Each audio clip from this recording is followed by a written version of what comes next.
Pernah kepikiran nggak sih seberapa besar kekuatan yang ada di balik satu pilihan kecil? Nah, hari ini kita bakal bedah sebuah gagasan yang keren banget, yaitu gimana setiap keputusan yang kita ambil, setiap keyakinan yang kita pegang, itu punya kekuatan buat membentuk seluruh jalan hidup kita. Oke, sumber kita ini langsung ngasih kita ide yang gede banget lewat kutipan yang kuat ini. Coba bayangin hidup itu kayak persimpangan jalan. Di satu sisi ada kehidupan dan berkat. Di sisi lain, kematian dan kutuk. Ini bukan cuma soal pilihan kecil sehari-hari ya, tapi ini soal gagasan inti bahwa kita ini pilotnya, bukan cuma penumpang dalam perjalanan hidup kita.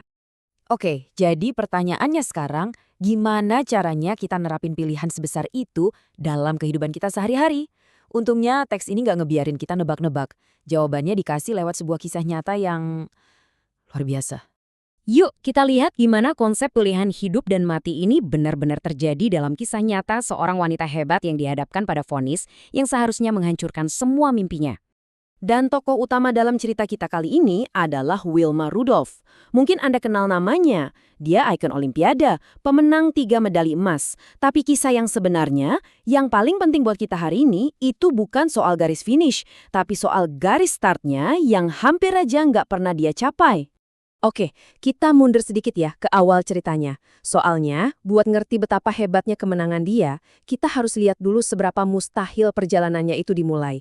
Rintangan yang dihadapi Wilma itu, wah kayaknya nggak ada habisnya dari sejak lahir. Bayangin aja dia lahir prematur, anak ke-20 dari 22 bersaudara di keluarga yang miskin.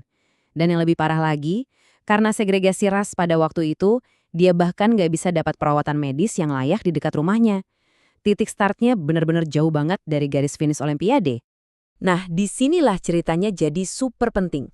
Ada dua kenyataan yang saling bertentangan yang bakal nentuin masa depannya. Vonis dingin dari seorang dokter lawan keyakinan seorang ibu yang luar biasa. Di satu sisi, ada vonis dokter. Setelah kena polio, diagnosisnya jelas. Wilma nggak akan pernah bisa jalan lagi. Ini adalah fakta medis, hitam di atas putih. Tapi, di sisi lain, ada janji ibunya. Sebuah keyakinan yang nggak goyah sama sekali bahwa putrinya pasti akan berjalan. Dua realitas yang benar-benar berlawanan ditawarkan kepada seorang anak kecil. Kira-kira mana yang akan dia pilih? Dan keyakinan ibunya itu bukan cuma kata-kata loh. Benar-benar dibuktiin pakai tindakan.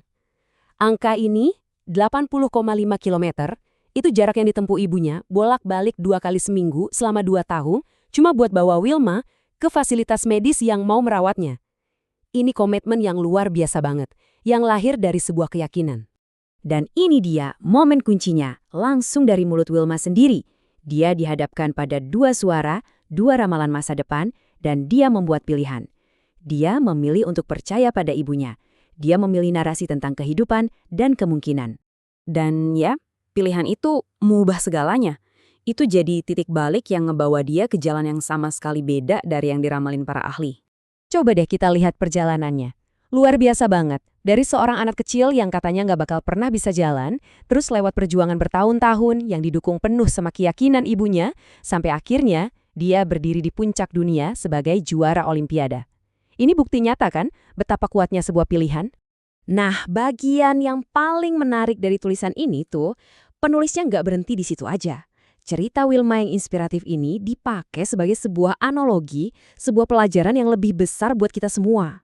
Jadi, gini cara penulisnya membangun perbandingannya. 1. Wilma dihadapkan pada pilihan antara dua suara. 2. Dia milih suara yang menjanjikan kehidupan. Dan 3. Yang paling penting, penulis ngelihat ini sebagai cerminan pilihan spiritual yang lebih besar yang kita semua hadapi. Memilih antara keterbatasan dunia atau janji kehidupan dari Tuhan. Intinya gini, pilihan Wilma antara vonis dokter dan janji ibu itu jadi metafora buat pilihan kita sehari-hari. Apakah kita mau dengerin suara-suara keraguan dan keterbatasan di sekitar kita, atau kita mau milih buat percaya sama janji kehidupan dan kelimpahan yang lebih besar? Nah, dari sini kita sampai ke inti dari pembahasan ini, yang ternyata bukan cuma cerita tapi juga sebuah ajakan langsung buat kita semua untuk bertindak. Penulisnya menutup dengan pernyataan yang kuat banget nih. Pesannya jelas banget, kekuatan itu ada di tangan kita sekarang. Pilihan yang kita ambil hari ini, soal apa yang kita percaya, suara mana yang kita dengerin, itu yang secara langsung ngebentuk dan nentuhin masa depan kita. Jadi, pembahasan kita hari ini ninggalin kita dengan satu pertanyaan yang sangat personal. Sama kayak Wilma yang harus milih antara dua narasi, kita juga setiap hari dihadapkan sama pilihan. Pertanyaannya sekarang, di antara semua suara yang Anda dengar, keyakinan mana yang bakal Anda pilih untuk jadi pegangan hidup Anda hari ini? Terima kasih sudah menyimak.